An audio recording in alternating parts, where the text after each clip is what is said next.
Dears എല്ലാവർക്കും Snehakkoottu പുത്തന promo വിശേഷങ്ങളിലേക്ക് സ്വാഗതം. അപ്പോൾ ഇന്നത്തെ ആ ഒരു പ്രൊമോയിൽ നമ്മുടെ ഋതുവിൻ്റെ ആ ഒരു ടെക്സ്റ്റൈൽ ഷോപ്പിൻ്റെ ഒരു പരസ്യമാട്ടോ. അപ്പോൾ പരസ്യത്തിൽ അഭിനയിക്കാൻ വേണ്ടി നമ്മുടെ സേതു നമ്മുടെ പല്ലവിയോട് ഇങ്ങനെ നിർബന്ധിക്കുന്നുണ്ട് കേട്ടോ. നീ ഒരു നടിയായിട്ട് പല്ലവി എന്നൊക്കെ പറഞ്ഞ് ഭയങ്കരമായിട്ട് നിർബന്ധിക്കുന്നുണ്ട്. ലാസ്റ്റ് നമ്മുടെ പല്ലവി സമ്മതിക്കുന്നുണ്ട്. അപ്പോൾ അതിന് വേണ്ടി നമ്മുടെ പല്ലവി ഇങ്ങനെ മേക്കപ്പ് ഒക്കെ ചെയ്യാൻ ഒരുങ്ങുവാട്ടോ. അപ്പുറത്താണെങ്കിൽ നമ്മുടെ ഋതു അപ്പോൾ ഭയങ്കര കുത്തുവാക്കൊക്കെ പറയുന്നുണ്ട്. ഒരു മോഡലാകാൻ പറ്റിയൊരു സാധനം അച്ചു ആർന്നെങ്കിൽ കുറേ കൂടെ നല്ലതാർന്നാനേ എന്നൊക്കെ പറഞ്ഞ് നമ്മുടെ ഋതു അവിടെ ഇരുന്ന് കുറേ പറയുന്നുണ്ട് കേട്ടോ. അപ്പം നമ്മുടെ സേതുവും പല്ലവിയും അതൊന്നും കാര്യമാക്കുന്നില്ല കേട്ടോ.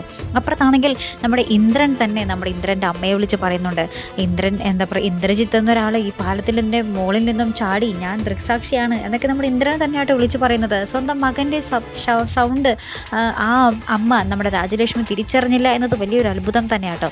എന്തായാലും നമ്മുടെ രാജലക്ഷ്മി ആ ഒരു കേട്ട പാതി കേൾക്കാത്ത പാതി വന്ന് പോലീസിനോട് പരാതിപ്പെടുകയും ശേഷം നമ്മുടെ പല്ലവി അറസ്റ്റ് ചെയ്തുകൊണ്ട് പോവുകയും ചെയ്യുന്ന രംഗങ്ങളൊക്കെ തന്നെയാട്ടോ നമുക്ക് ആ ഒരു പ്രൊമോയിൽ കാണുവാൻ സാധിക്കുന്നത്. അപ്പോൾ എന്തായാലും കാത്തിരുന്ന് കാണും. അപ്പോൾ ഇതുപോലുള്ള പ്രൊമോ റിവ്യൂസിനും എപ്പിസോഡ് റിവ്യൂസിനും ഒക്കെ നിങ്ങൾ മറക്കാതെ ചാനൽ സബ്സ്ക്രൈബ് ചെയ്യുക.